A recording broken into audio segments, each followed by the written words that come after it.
দেখতে দেখতে শুনতে শুনতে ক্রমে আমিও তোমার ভক্ত।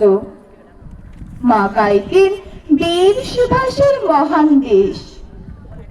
দাদু বলতেন ছেলেটাকে ওরা শেষ করে দিল। ঠাম্মার চোখে তখন আঁচলের খুব। এসবের মধ্যে বড় আমিও কেমন একটা ঘোরের মধ্যে থাকতাম। ভাবতাম পারতে, তুমি সব পারতে, যদি আর একবার আমাদের মধ্যে তোমাকে পেতাম। আজ উত্তর চল্লিশেও আমার একই ভোট, তুমি পারতে। কেননা দেশের মাটিতে দেশপ্রেমের মতো জোরালো একটা ঝাঁকুনি দেবার ক্ষমতা তখন আর কারোর ছিল না। এখনো আছে কি? তোমার হারিয়ে যাবার পর দেশে কত কমিশন বসেছে। ভারতের পূর্ব পশ্চিম উত্তর দক্ষিণে কোন পীর, কোন সন্ত, কোন দয়ালু বৃদ্ধকে দেখে ভুল করেছে সবাই, ছুটে গেছে তুমি মনে করে, কিন্তু ফিরেছে মাথা নেড়ে। তবু তোমাকে বাবার এসে বুক বেঁধেছে। তুমি তো শুধু বসে বলেন নাও, গোটা ভারতবর্ষের মণিকোঠার হীরক, যার আলো শুভ্রতা কালোকে সাদা করতে পারে। এই বিশ্বাসে ভর করে সবাই ভেবেছিল তুমি আসবে, আসবেই, কিন্তু এলে না। পেরিয়ে গেল অনেকগুলো বছর।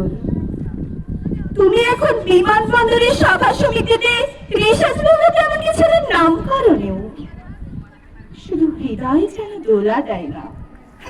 জানো, তোমার জন্মদিনটা এখন সবাই ছুটির দিন হিসেবে আয়েশ করে উপভোগ করে। আর ছেলেরা তারা তো দেশ থেকে বিদেশের খবরই বেশি রাখে। আর মেয়েরা তারাও স্বাধীনতার ভেলায় চড়ে হতচকিত। শুধু মাটিটা কাঁদে, সেই কান্না যেন খরা ভূমিকম্প করে চারিদিক ভাসিয়ে দেয়। আজও অভিমান করে শুয়ে থাকবে রেনকৌচিতে? আজ যখন ঘাড়ের উপরে একে 47 নিঃশ্বাস, রক্তের হরি খেলা, ধর্মের জিগিরি, তখন শোনাও সে আওয়াজ, আমি সুভাষ বলছি। মেয়েটা দৌড়ে এসে বলবে, মা, মা দেখো, উনি আসছেন। পাশের বাড়ির মেসমশাই ডাকবেন জানলা দিয়ে, বৌমা, আমি বলিনি উনি ফিরে আসবেন? খোলা জানালার ধারে দাঁড়াবেন সব মায়েরা, তাদের ডান হাতে শঙ্খ, বাঁ চোখে জল, নদী হবে উত্তাল, নৌকা বেশ আমার, পরাণ মাঝিও চেঁচাবেন, উনি আসিতেছেন। সবুজ মাঠে শিশুদের হাতে পতাকার দোলা, উনি আসছেন, উনি আসছেন, উনি ফিরে আসছেন। তোমার হারিয়ে যাওয়া জন্মদিনের ভেতর থেকে উঠে আসো আর একটা দেশে। প্রণাম নিও, ভালো থেকো নেতাজি, প্রণাম নিও। নমস্কার।